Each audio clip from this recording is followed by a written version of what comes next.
Hello বন্ধুরা, আমি মঞ্জুশ্রী আবার চলে এলাম আপনাদের সামনে।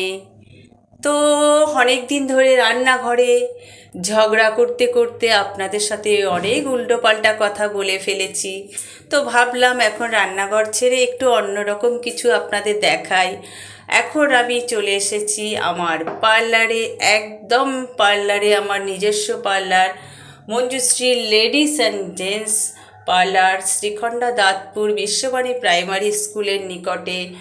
তো দেখতে থাকুন, আমি যে এই কাটিংটা করছি এটা হলো বাটারফ্লাই লেয়ার হেয়ার কাট। তো এখন আমি এই কাটিংটা আপনাদের দেখাচ্ছি। আমি তো বিভিন্ন ধরনের ভিডিও দেখাই। যদি আপনাদের এই হেয়ার কাটের ভালো লাগে, হেয়ার কাটটা ভালো লাগে, তবে অবশ্যই একটা লাইক করে দেবেন এবং কমেন্ট করে জানাবেন আমার কাটিংটা কেমন হলো। তো অনেক দিন ধরে আমি রান্নাঘরে ভিডিও দেখাতে দেখাতে ঝগড়া করতে করতে আপনাদের অনেক কিছু বলেছি, তবে সবগুলোই আমার মনের কথা নয়, কিছু আমার রসরঙ্গ মেশানো, বুঝতে পেরেছেন? হ্যাঁ, তবে এই কাটিংটা কাটছি, প্রথমে আমি মাঝখান থেকে সিটি কেটে নিয়েছি, তারপরে দুদিকে দু ভাগ করে নিয়েছি চুলটাকে। পিছনের চুলটাকে আমি একদম আলাদা করে ক্লিপ দিয়ে রেখেছি। এবার একটা সাইড করে আমি এক একটা সাইডের চুল আমি আরও 3-4টে ভাগ করে নিয়েছি। সেই ভাগগুলোকে একটা একটা করে আমি একদম 90 ডিগ্রি অ্যাঙ্গেলে তুলে আমি কাটতে শুরু করেছি। পরপর যে লেয়ারগুলো আছে তার সাথে মিক্সিং করে এইভাবে লেয়ারগুলো পরপর মিলিয়ে আমি কেটে আসছি পুরো চুলটাকে। তার সাথে তারপরে আমি পিছনের চুলটাকেও ওই অ্যাঙ্গেলে মিশিয়ে একদম চুলটা কাটবো। দেখতেই পাচ্ছেন আমি এই চুলটা কিভাবে কাটছি, এবং কাটিংটা কেমন হয় সেটাও আপনারা অবশ্যই আমাকে জানাবেন। এখন দেখুন আমার এই কাটিংটা কেমন হয়। আমি শুধু রান্নাঘরে থাকি না, আমার মেন বিজনেস হচ্ছে এই পার্লারটা, আর সাইডে আছে আমার টেলারিং বিজনেস। অবসর টাইমে আমি টেলারিংয়েরও কাজ করি নিজে হাতে, আর পার্লারের নিজস্ব ভাইটাল কাজগুলো আমি অবশ্যই নিজে করি। আর আমার সাইডে আছে হেল্পার আরও, তারাও আমার সাথে হেল্প করে।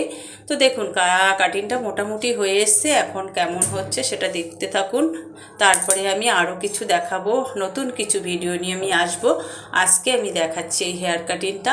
আমি বিভিন্ন ধরনের ভিডিও করে থাকি, তার ভিতরে আপনাদের কোনটা সবথেকে ভালো লাগে সেটাও আমাকে জানালে আমারও একটু সুবিধা হয়, এবং আমার ভুল ভ্রান্তিটা যদি আপনারা ধরিয়ে দেন সেটাও আমার বুঝতে সুবিধা হয়। তো আমি তো নিজে নিজে বুঝতে পারবো না, চেষ্টা করছি আমি আপনাদের কাছে ভালো কিছু প্রেজেন্ট করার। ভিডিও করার মতো সময় আমার হয় না, তার মধ্যে ফাঁকে থেকেও আমি চেষ্টা করি। অনেকটা শর্ট সময় আমার সব কিছুই সামলাতে হয় নিজের হাতে, যেমন রান্নাঘর, পার্লার, টেলার, ঠাকুর পুজো, অনেক কাজের মাধ্যমে ফাঁকে ফাঁকে আমি এই ভিডিওগুলো করি। সেই জন্যই বলছি ভিডিওগুলো হয়তো আমার ঠিকঠাক হয় না, সব কিছু সুন্দরভাবে আমি করতে গুছিয়ে পারি না, কোটোপাটা করে করি, সেই জন্য হয়তো খুব একটা ভালো হয়ে থাকে না। তবে দেখুন আমার এই কাটিংটা কেমন হলো। মেন ব্যবসা হচ্ছে আমার এই পার্লার বিজনেস, আমি সেটাকে বেস করে আমি বেশিরভাগই কাজ করতে থাকি, পার্লারেই আমি বেশিক্ষণ থাকি। দেখুন আমার কাটিংটা কেমন হলো অবশ্যই কিন্তু আপনারা জানাবেন। আমার ইউটিউব চ্যানেলের বন্ধুরা মঞ্জুশ্রীর পঞ্চব্যঞ্জনে অবশ্যই একটা সাবস্ক্রাইব করে দেবেন, এবং কেমন হলো আমার কাটিংটা অবশ্যই সেটা জানিয়ে দিলে আমি খুব খুশি হব। তবে আজকে এই পর্যন্ত থাক, অন্যদিন আপনাদের অন্য ভিডিও দেখাবো।